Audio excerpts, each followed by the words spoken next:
Heute starten wir nur mit leichtem Gepäck in Richtung Mödlareuth. Am Abend übernachten wir nämlich noch einmal in derselben Unterkunft und müssen daher nicht alles mitnehmen. Bevor es losgehen kann, muss allerdings die Ente Erna wieder montiert werden.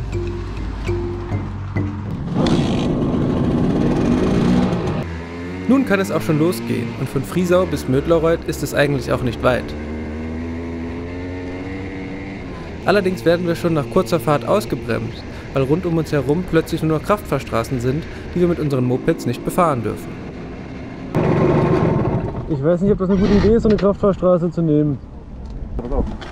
Hier ist der Kreisel, geradeaus ist Kraftfahrstraße, hier ist Kraftfahrstraße. Ihr könnte diesen komischen, popligen Weg, den wir auch nicht fahren dürfen. Das ist der Feldweg hier geradeaus. Das ist der Feldweg, der endet dann irgendwo in Gallenberg hier in, ich weiß nicht was für ein Dorf. Ich komme von dort aber auch nicht wieder auf die B90 drauf, weil die ist ja Kraftfahrstraße. Also, wir haben die Möglichkeit, wir fahren zum Feldweg oder wir scheißen drauf. Wir entscheiden uns am Ende gegen die Kraftfahrstraße und nehmen einen kleinen Umweg in Kauf. Nach einer ganz schönen Kurverei kommen wir gegen Mittag aber zum Glück bei unserem ersten Etappenziel an.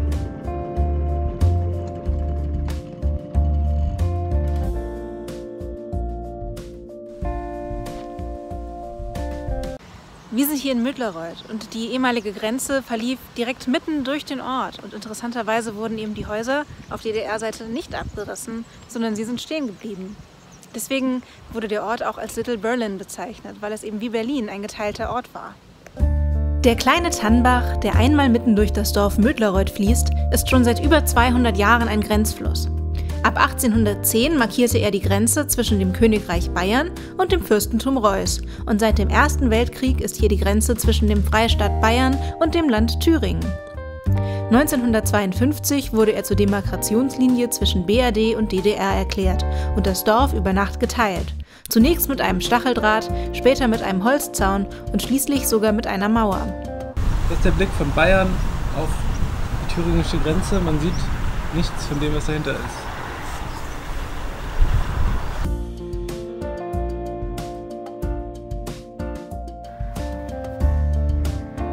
Die Mauer brachte Mödlareuth den Spitznamen Little Berlin ein und der Ort entwickelte sich in der BRD nach und nach zu einer regelrechten Attraktion. Auch viele PolitikerInnen kamen hierher, um sich die Grenze anzuschauen. Einige Zeit nach dem Mauerfall wurde die Grenze, die Mödlareuth 37 Jahre lang geteilt hat, wieder geöffnet. Trotz der Wiedervereinigung ist der kleine Ort in vielerlei Hinsicht immer noch geteilt, denn der Ort liegt nach wie vor in 2 unterschiedlichen Bundesländern, hat unterschiedliche Postleitzahlen, Telefonvorwahlen und 2 Bürgermeister. Der Großteil des Dorfs ist mittlerweile ein Museum, das neben den Grenzanlagen auch die politischen, wirtschaftlichen, gesellschaftlichen und alltagsgeschichtlichen Aspekte der Teilung von 1945 bis zur Wiedervereinigung zeigt. Ein wirklich eindrucksvoller und spannender Ort. Ich habe mich hier in so einem Bunker versteckt. Mal gucken, ob die mich finden.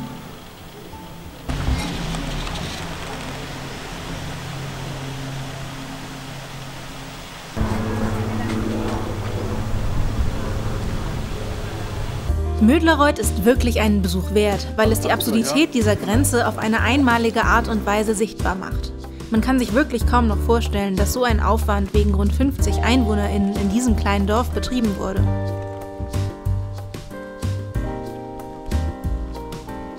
Nach einer kurzen Mittagspause fahren wir weiter. Als nächstes steht so etwas wie ein kleines Finale unseres Roadtrips an, denn unser nächstes Ziel ist die tschechische Grenze. Wie fast alle Ziele unserer Reise befindet sich auch das Dreiländereck von Bayern, Sachsen und Tschechien ziemlich weit abgelegen mitten in der Natur und die nächste größere Stadt Hof ist rund 15 Kilometer weit entfernt. Der Weg dorthin ist für uns aber etwas ganz Besonderes, weil hier die innerdeutsche Grenze endete und wir damit einmal den gesamten Grenzverlauf mit den Simsons abgefahren sind, vom Prival bis an die tschechische Grenze. Außerdem ist hier überhaupt kein Verkehr und wir können die Fahrt richtig genießen.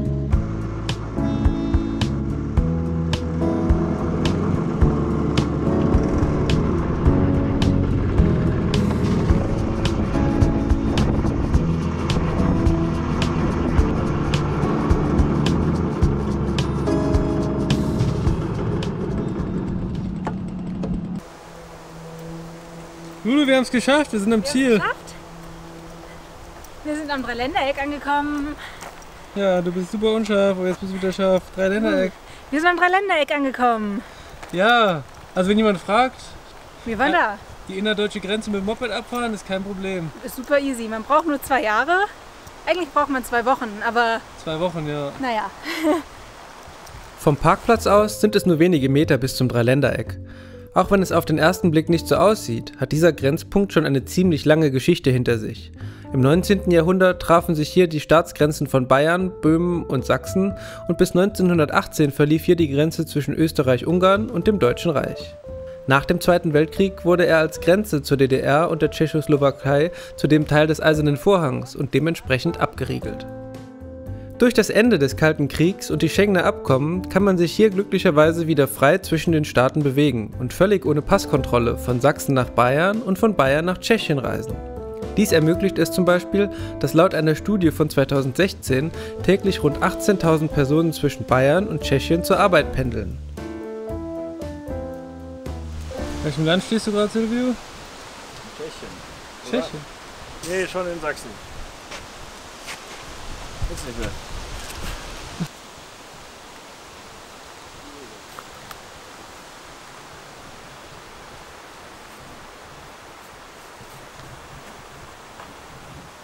Naja, aber das ist der Grenzstein zwischen Bayern und Sachsen. Und ich stehe hier in Tschechien. Du bist in Tschechien. Diese Freiheit zwischen den Ländern ist etwas ganz Besonderes, weil es keine Grenzanlagen mehr gibt und sich die Natur das gesamte Gebiet zurückgeholt hat.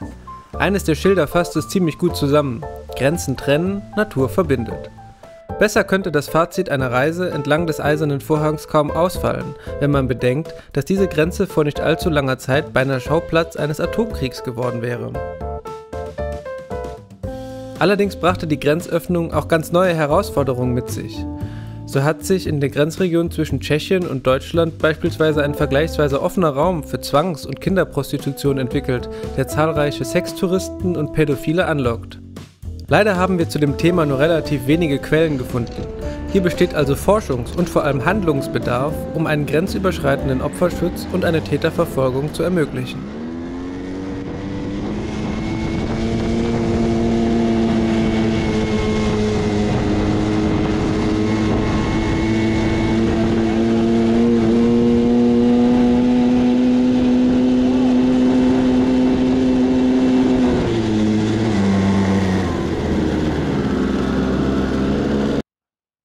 Nach einer kurzen Fahrt in den goldenen Nachmittagsstunden erreichen wir einen wirklich skurrilen Ort, den Fernwehpark in Oberkotzau.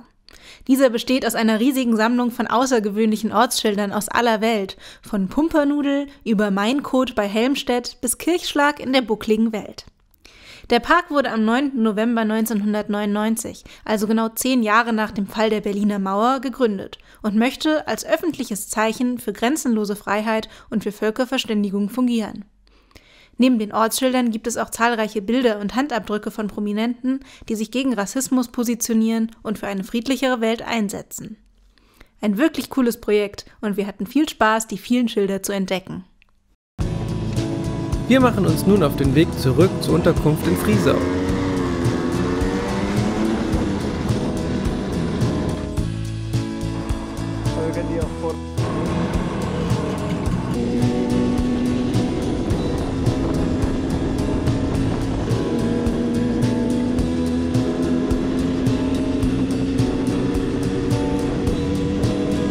Weil das Licht gerade absolut traumhaft ist, legen wir unterwegs noch einen kurzen Fotostopp ein. Allerdings kommen wir nicht zum Fotografieren, weil ein Windstoß die schlecht geparkte S50 umschmeißt und der Bremshebel abbricht. Da mein Gepäck für die Reise hauptsächlich aus Ersatzteilen und Werkzeug besteht, haben wir zum Glück noch einen Hebel dabei. So können wir die Bremse schnell wieder reparieren und sicher weiterfahren. Wir hoffen, euch hat das Video gefallen und wir sehen uns auf der nächsten Etappe wieder. Bis dahin, lasst doch ein Abo da und macht's gut!